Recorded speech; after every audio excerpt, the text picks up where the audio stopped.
Terima kasih untuk paparan yang singkat tapi cukup menggambarkan kinerja kita. Saya tertarik yang di halaman 5 dulu Pak Setio. Tadi sudah diangkat teman-teman, penyelidikan, penyidikan, penuntutan, eksekusi dan ingkrah dan eksekusi. Yang belum muncul boleh digambarkan mungkin dengan data. Sebab saya sejak awal ini saya paling suka di KPK ini tentang monitoring, yang bagian dari pencegahan itu.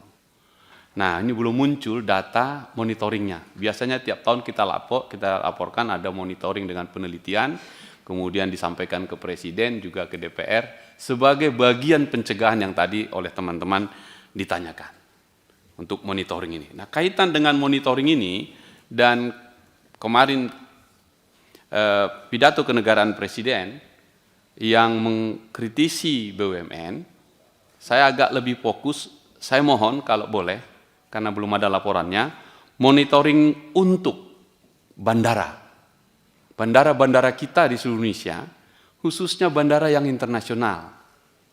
Misal di kampung kami lah, Kuala Namu. Ini bandara berstatus internasional yang kita cita-citakan mengimbangi Kuala Lumpur International Airport dan Changi Singapura, agar kita bisa mengambil jalur-jalur dari Eropa langsung karena lebih murah di kita. Tapi faktanya gagal ini. Seluruh penerbangan internasional nggak ada yang bisa masuk dan langsung berhenti. Salah satunya adalah penyebabnya Apturnya, yang angka persentase di tiket itu kan paling tinggi. Mohon ini dilakukan monitoring dan memberi masukan agar bandara kita baik. Seingat saya dulu waktu masih Polonia, seluruh turis dari Eropa sebelum sampai ke Bali harus ke Danau Toba dulu. Karena memang lebih dekat, bahkan lebih murah dia. Nah, kita selamatkan bandara kita selamatkan penerbangan kita. Bersamaan dengan itu adalah pelabuhan. Saya minta juga misalnya di pelabuhan ada kawasan berikat. Kemarin Presiden juga pidato tentang ekspor impor kita yang banyak bobol di situ. Saya mohon untuk melakukan monitoring. Ya, kalau balik lagi ke tempat kami sana, ya Pelabuhan Belawan. Kami ingin juga dihidupkan kembali Pelabuhan Barus, yang sejak zaman POC itu yang nomor 1. Kemudian ada pelabuhan di Tanjung Balai, lalu kemudian ada di Kuala Tanjung yang agak terseret. Apa penyebabnya? Karena ini adalah pintu-pintu gerbang kita untuk ekspor kita. Saya mohon itu untuk monitoring. Yang kedua, bulan lalu atau masih bulan ini, kita dihebohkan di Republik ini tentang PPATK yang memblokir rekening-rekening yang disebut dorman dan kemudian dibuka. Pertanyaan kami adalah, apakah sudah ada laporan PPATK pada nomor-nomor rekening yang diblokir karena kejahatan? Karena pasti outputnya kan kalau tidak ke KPK bisa ke kejaksaan atau kepolisian. Apakah itu ada Pak? Itu nomor 3. Nomor 2. Nomor 3, ini OTT, tadi sudah disampaikan.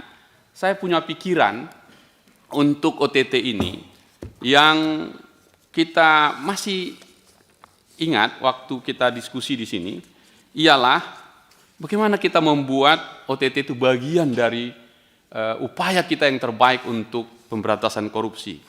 Saya menawarkan waktu itu, dan sekarang saya sampaikan lagi adalah 2 tawaran untuk 2 konsep. Satu adalah yang berkenaan dengan konsep yang kita sebut public centric follow up, yaitu upaya menegakkan akuntabilitas jangka panjang pasca operasi penindakan. Jadi kita merangkul konsep ini yang silent, yang tenang, yang berbasiskan pada bukti. Bukti adalah keadilan yang terang benderang untuk terus dibawa. Dari public centric follow up ini baru masuk ke principles without practice, yang itu lebih dari segalanya gitu. Jadi dibutuhkan cara-cara baru di luar konsep itu. Sehingga kalau tadi ada pantun dari Pak sahabat saya ini, selalu pantunnya bagus-bagus ini. Saya mungkin pantun ini tepatlah untuk kita, untuk ETT ini. Kira-kira begini, yang penting bukan seberapa cantik para sang gadis menggoda dan menyasar, tapi seberapa bersih hatinya memikat sang pangeran. Yang penting bukan seberapa keras petir menyambar menggelegar, tapi seberapa bersih hujan menyapu debu dan kotoran. Saya kira itu OTT ini. Jadi mudah-mudahan bisa menyejukkan hati sahabat saya, pimpinan dan juga Rudi Lalo. Semua sama perasaan kita tentang ini. Karena itu menjadi ideal ke depan yang coba saya tawarkan tadi. Terakhir, kaitannya dengan KUHP. Tadi sudah dimasukkan, tapi saya KUHP ini yang agak concern pimpinan adalah soal keadilan, batas waktu penyelidikan dan penyidikan. Terkhusus kaitannya dengan meninggalnya tersangka atau terdakwa atau yang sedang berproses itu. Ini penting agar ada kepastian hukum. Beberapa hari yang lalu pimpinan, saya mendapatkan surat dari seorang anak terdakwa, atau karena dia masih kasusnya sedang naik, Lukas NMB, mantan atau gubernur Papua. Nama anak itu adalah Astrak Bona Timoramo NMB. Anaknya dua-duanya satu masih SMA, satu lagi sekolah di Australia. Dan dia menulis surat kepada saya untuk disampaikan kepada kita. Dan ini soal keadilan. Menurut saya ini penting sekali. Dia pergi sekolah ke sana, masih masa pandemi, tidak bisa pulang, akhirnya pulang karena melihat ayahnya. Dan setelah pulang, paspornya ditahan, dia tak bisa balik lagi. Paspornya waktu itu ditahan oleh pihak imigrasi dan sampai sekarang pihak tersebut belum bisa melepaskan paspornya tanpa surat kepastian tentang status saya di KPK. Dia anak ini, Pak. Sedangkan ayahnya telah meninggal dunia. Berhentikah kasus itu? Kalau menurut KUHP kita, berhenti otomatis. Bagaimana status anaknya? Menurut dia sudah merugikan 3 tahun dari pendidikan dia. Dia pulang, masa depannya hilang dan mau melanjutkan sekolahnya, tidak bisa dia. Dan dia bertanya tapi tak ada jawabannya. Karena itu dia sekarang nggak berani keluar kamarnya. Dari kamar keluar, itu yang pertama. Yang kedua, ini kalau saya simpulkan poin-poinnya. Keberatan dia adalah akibat tidak adanya penjelasan ke status dia, nggak selesai. Padahal ayahnya sudah meninggal dunia ini. Akun-akun banking pribadi saya dan ibu saya katanya. Tabungan untuk pendidikan saya dan adik saya. Tanah-tanah bapak saya, asuransi jiwa bapak saya. Aset-aset yang seharusnya dipercayakan kepada saya sebagai ahli waris. Dan bahkan aset-aset yang dimiliki Bapak sebelum dia menjabat sebagai gubernur Provinsi Papua pada periode pertama 2013 sampai 2018 masih berstatus terblokir dan tersita. Anak ini nggak bisa sekolah, nggak bisa kembali, kawan-kawannya sudah tamat semua.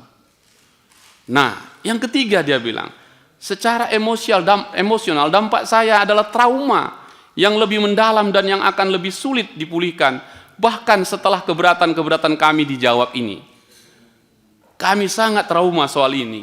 Sebagaimana nasib kami anak-anaknya yang ayahnya telah meninggal dunia. Nah, ini saya potong saja singkatnya begitu. Dan dia akan pernah berjanji kepada bapaknya, saya berjanji kepada bapak saya untuk mengkaruniakan bapak dan ibu saya tentang cucu-cucu. Juga sekarang terlihat jauh dan tidak pasti. Dalam sekali ini menurut saya, kita punya anak semua. Saya sangat kecewa dengan sikap KPK dalam menangani perihal ini dengan serius. Nggak selesai-selesai, berilah kepastian pada status kami. Nah, yang dia butuhkan kepastian ini. Saya sudah kehilangan bapak saya, kehilangan kepastian masa depan saya, dan sekarang ketenangan keluarga saya. Pimpinan KPK, saya meneruskan ini isi hati ini. Oleh karena itu, sekali lagi saya ingin menjelaskan bahwa saya dan keluarga menghargai dan menghormati perjalanan hukum yang jelas dan final, tapi kami keberatan dan dirugikan dengan tidak jelasnya titik akhir kasus ini meskipun bapak saya sudah tidak ada. Poin saya, pimpinan, kaitan ke KUHP ini, KUHP kita. Ada nggak batas waktu kita ini? Untuk menentukan kapan berakhir ini. KPK harusnya mengambil sikap saja, mana yang sudah, mana yang belum. Atau, kalau KUHP kita belum sempurna, mari kita buat normanya. Mari kita buat normanya supaya berakhir ini. Sehingga pertanyaannya, ada berapa banyak kasus yang ditangani KPK yang statusnya tersangka dan sudah berulang tahun berpuluh-puluh kali dan belum berakhir statusnya. Dan bagaimana sikap kita terhadap mereka? Ini soal batas waktu supaya kepastian hukum ada dan bisa kita sampaikan. Saya kira itu pimpinan yang ingin saya sampaikan, dan kepada KPK saya mohon dijawab tadi suara anak anak Pak Lukas NMB ini, supaya dia tenang dan bisa keluar dari kamarnya dan melanjutkan sekolahnya. Saya kira itu poin kita, karena anak ini harus kita beri jaminan tentang sekolahnya. Terima kasih pimpinan.